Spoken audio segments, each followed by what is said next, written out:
Delete laws set to fail again? Say it isn't so.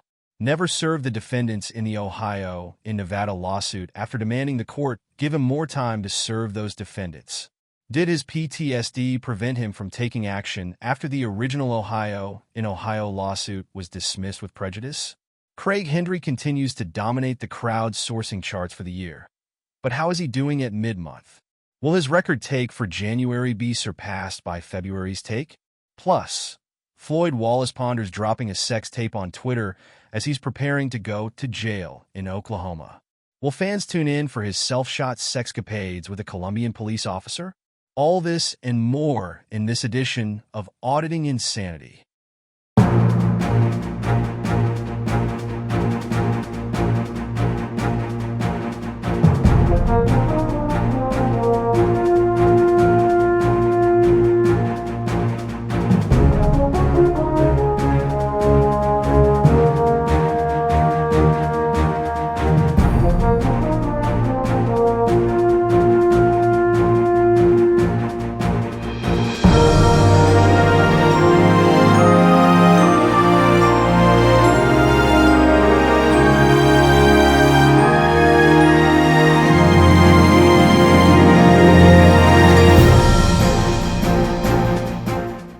Good evening, and welcome to another combined edition of the Auditing Insanity Newscast powered by ReallyCoolNews.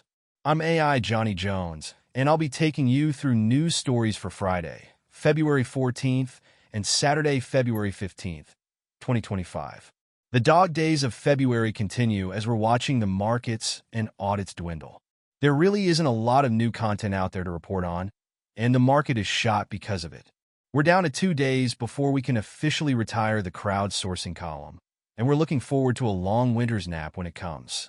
On that note, we're asking you to focus on Floyd Wallace faces return to America and jail time.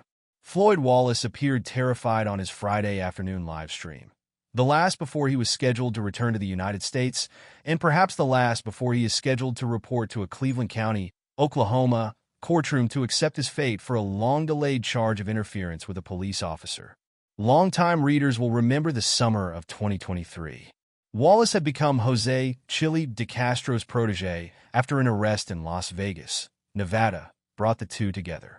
DeCastro helped Wallace file a federal civil rights lawsuit against the Las Vegas Metro Police Department that cribbed 90% of its content from DeCastro's suit against the same department. Then Wallace, who DeCastro billed as an American treasure, performed a series of audits on DeCastro's behalf, resulting in several arrests over a 3-week period. His arrest in Norman, Oklahoma, came near the Cleveland County, Oklahoma Detention Center, where longtime DeCastro protege Jason Dollarhide was being held before his eventual multiple 15-year sentences for assaulting a police officer. Wallace acted weird in the parking lot, running around, acting goofy around police vehicles while being cheered on by DeCastro's fans on a live stream. The officer seemed unimpressed with him, took him in for obstructing, the easiest charge of all to file in Oklahoma, and Wallace spent a few hours in jail before getting out and getting angry. This seemed like a sure thing for DeCastro to back, with a sure thing First Amendment lawsuit and a large payout in his eyes, until it didn't happen. In fact, DeCastro went running from Wallace instead. DeCastro dropped all support for Wallace, stopped mentioning him on the air, and the person, alleged to be DeCastro, running Wallace's Las Vegas-based federal civil rights lawsuit demanded it to be dropped until Wallace himself could find proper counsel. So, what happened to American treasure Floyd Wallace to scare off DeCastro? Heather Dollarhide. From the story that has emerged over the past 2 years, DeCastro had sent Wallace to interview Jason Dollarhide's estranged wife Heather. DeCastro himself had the rumor mill buzzing that summer that he had orchestrated Dollarhide's fake divorce in order to take on Heather as his new girlfriend. DeCastro went so far as to recommend Heather take all the money that had been donated to her husband's bond and invest it in a divorce lawyer. She was then expected to divorce Jason Dollarhide, as Child Protective Services had taken her daughter away from her due to Jason's most recent arrest. The plan put to Heather by DeCastro was that Heather would divorce Jason, prove that she was not associating with lowlifes, get her daughter back from CPS, then eventually reunite with Jason down the line. It all became weird when Heather went public on Jason's YouTube channel with accusations that Wallace sexually assaulted her and a friend when he came over to interview her on DeCastro's behalf. Unconfirmed allegations said that DeCastro paid Heather Dollarhide to make the situation go away so she wouldn't press charges against Wallace. Her YouTube comments were removed quickly, and then both Wallace and Heather Dollarhide were dumped from DeCastro's sphere of influence. DeCastro going so far as to withdraw his pledge to pay Heather Dollarhide's rent until such time as Jason could get out of jail. His alleged production of Wallace's lawsuit ended at the same time. Both Wallace and Heather Dollarhide would become persona non grata in DeCastro's world after that point. Weirdly, DeCastro continued his friendship with Jason Dollarhide, having him on the air from jail multiple times, with Dollarhide getting in trouble when DeCastro live-streamed one of their calls. And until Dollarhide was replaced by Craig Hendry last year, DeCastro was allegedly putting hundreds on Dollarhide's commissary accounts each month. As for Wallace, he avoided going to actual trial in the obstruction case for most of the last 2 years. He's done everything he can to avoid hearings in the case, and has gone on not one, but 2 extended sex tours to South America instead of facing justice. Friday, he said he had left Brazil for the confines of Colombia, where he said that he was having sex with older women who listed Airbnbs, judges, and an active police officer. He pondered releasing his sex tape with the active police officer to his Twitter account once he returned to the United States. He speculated a return to Thailand would jumpstart his channel, much like he had previously promised that the return to Rio would do the same. And he seemed poised to go to his hearing next week and accept his fate before returning to the sex tourist lifestyle. Wallace says he is accepting 30 days in jail, which will be reduced to 10 to 14 days between overcrowding and time off for good behavior. He seemed nervous about the time he was set to serve, but optimistic that another overseas tour after a couple of months would bring his life back into focus.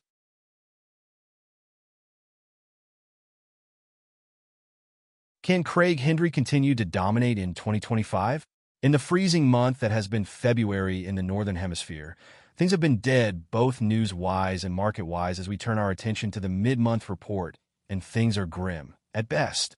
It's not really a surprise as all but the most desperate visa watchdog standing in 20-degree weather while Carolina and Fort Worth tries to get arrested by filming a bit too close to a Fort Worth police officer. Staying the heck home to enjoy, posting reruns for profit. Christopher, Denver Metro audits Cordova. Going dark as madness takes over their world as they are about to fail on the biggest scale in their lives. Jose, Chili DeCastro. Or they screw around with lawsuits that no one cares about that might bring them in another $50,000 or $100,000 in go-away money to keep they alive for the year. Sean Paul, Long Island Audit Reyes, Reagan Benson.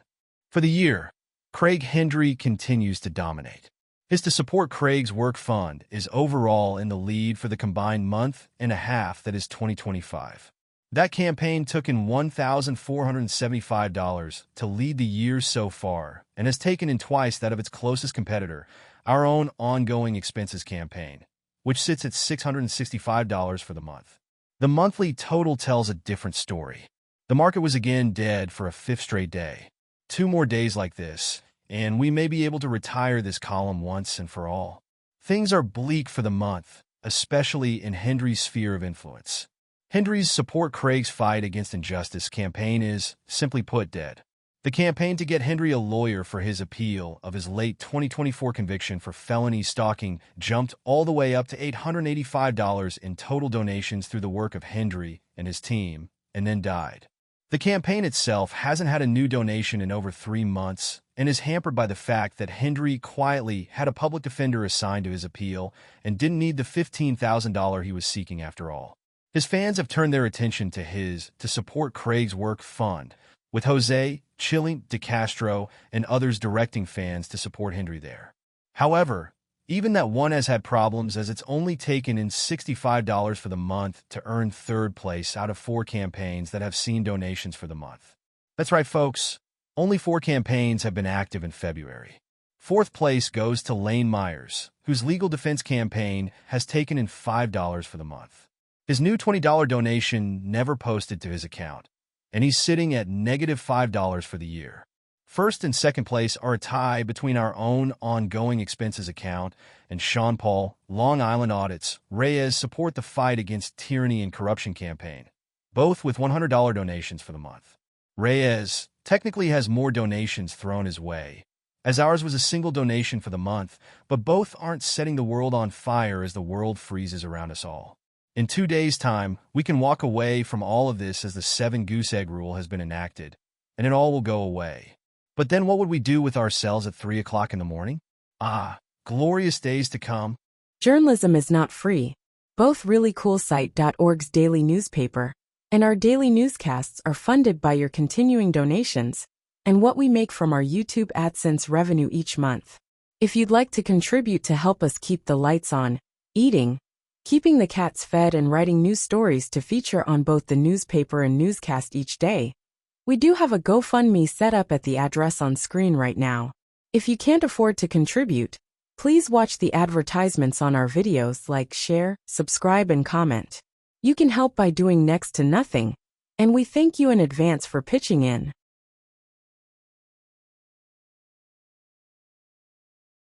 Delete laws to have another lawsuit thrown out. Special thanks to PDocs of the public documents of Jose Chili de Castro for bringing us news that de Castro's attempt to refile his federal civil rights case against the city of Ironton, Ohio, in the state of Nevada has been flagged for dismissal if proof of service isn't provided by March 16, 2025. PDocs had previously brought us the documents that his attempt to refile his lawsuit against Ironton, Ohio, in Nevada state court had a similar threat made against it. This time it's the federal-based case that is essentially doing the same thing. For those who don't remember this one, there's good reason. It came in a flurry of legal actions de Castro took right before he was convicted, jailed, and later acquitted of charges of obstructing an officer and interfering in a crime scene in Las Vegas, Nevada, last year. De Castro wasn't doing well in his federal civil rights lawsuit against the city of Ironton, Ohio, early last year. The case had already been dismissed and reinstated once, and since that time, de Castro has simply attempted to drag out the lawsuit for as long as possible in a stated attempt to drain the defendants of their resources until he received justice. He was suing over his 2022 arrest and improper treatment at the hands of the Ironton, Ohio, police force and wanting millions in compensation. Again, it wasn't going well, as de Castro got the brilliant idea to sue the same defendants, then file essentially the same lawsuits in Nevada, where he was then residing, on behalf of his customers who lived in Nevada, who were somehow impacted by the original charges. He filed in both state and federal court in Nevada, and despite him having the same case outstand in Ohio, he was allowed to file the case in federal court. It, however, never went past the initial stages of the lawsuit as de Castro went to jail for his Nevada charges for 3 months and missed the period he had to serve the defendants in the case. The federal case in Nevada was on the verge of dismissal in June of last year for lack of service. De Castro interjected in July after being released from jail, and in August of 2024, he was granted until late October of 2024 to serve all of the defendants. His Ohio-based version of the same case was thrown out by an appeals court in June of 2024, which affirmed the lower court's decision to throw out the case, and de Castro's eventual post-loss demands that the case be reopened to consider Google/YouTube's atomic clocks, and if trespassing is trespassing if the clock on the wall in Ohio doesn't match YouTube's official world clock. Back to Nevada. October came and went with no proof of service provided by de Castro.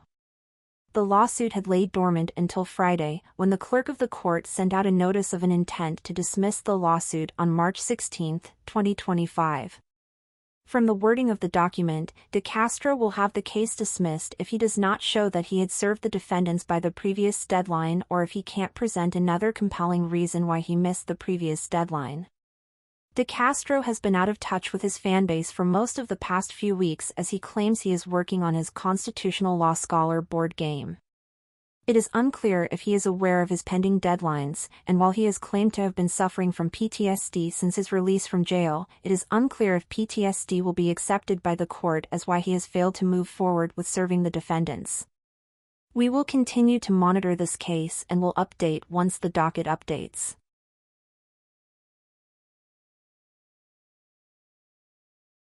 And we're back. Humans are strange.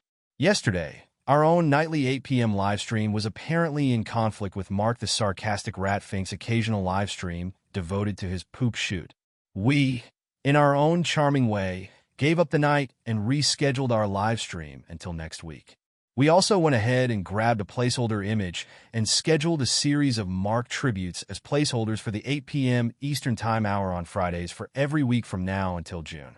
The FUM tribute to Mark, if you can't work out what it means, then wow, did the education system fail you? Apparently caused some confusion as people thought we were up to outrageous behavior due to the mock-up that was posted on our YouTube page. Mark had a few funny comments along with the usual replies by our cast on our Discord server, and that was that. All was explained. For those who didn't see said explanation, we're using Mark's faux pas as a way to raise awareness about our Friday night shows, and we're giving our fans the opportunity to name the Friday night show for 1 week for a $5 donation. All donations go towards keeping the lights on, eating, and paying bills. The shows are a lot of fun, and if you'd like to sponsor Mark the Sarcastic Car Demolisher's House of Buggin' as the title of a weekly Friday edition of our show, please stop by and send a $5 super chat. It's that easy.